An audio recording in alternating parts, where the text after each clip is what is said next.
Do you remember when this famous NBA player got murdered by his own wife? Now, the wife's name is Maribel, and Maribel is about 39 when this story starts. And she's living in Birmingham, Alabama. And Maribel really wants money. Well, no problem, because Maribel is married to a recently retired NBA player, so she should have access to a lot of money. However, things are not going great in this marriage because both she and her former NBA husband believe the other is cheating. So they're fighting constantly. One day in 2010, after 13 years together, they decide it's too much and it's time for Maribel to divorce her husband. Now here's the thing about her famous former NBA husband.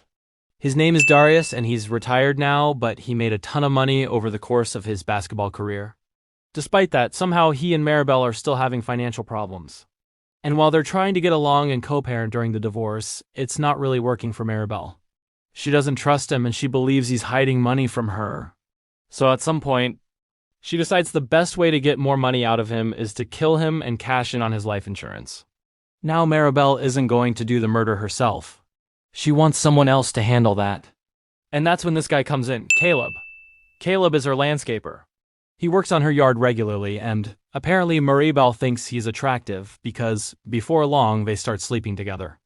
Eventually, she recruits him into her murder plot. Maribel also recruits her cousin, a guy we'll just call Marcus. So Maribel brings Caleb and Marcus together and tells them straight up, we need to kill Darius. And both of them are like, all right. So the two of them, Caleb and Marcus, drive from Birmingham all the way to Charlotte, North Carolina, where Darius has a condo.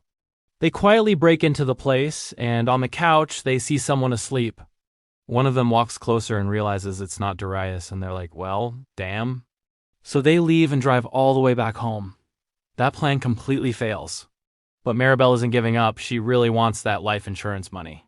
So instead of trying to kill Darius at his condo, she decides to lure him back to Alabama and have him killed there, and she's going to lure him by offering sex.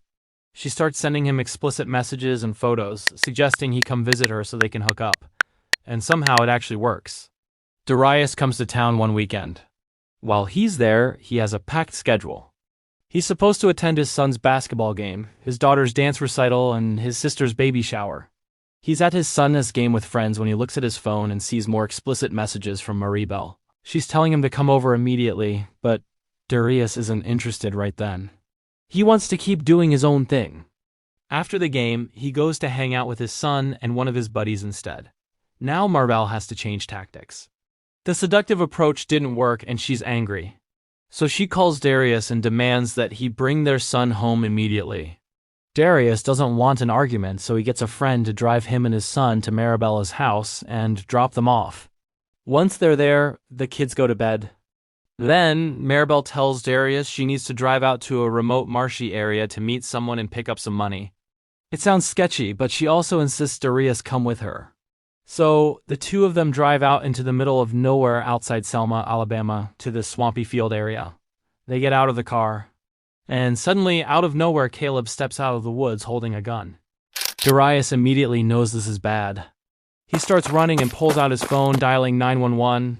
The operator answers, but Darius barely manages to speak before bang bang Caleb shoots him.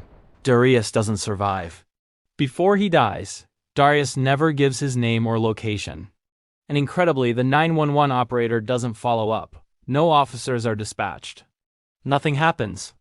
Afterward, Maribel calls her cousin Marcus and tells him, we did it, but I need you to get rid of the gun. Marcus takes the weapon, drives over to Louisiana, and dumps it into a lake. Darius was supposed to attend his sister's baby shower.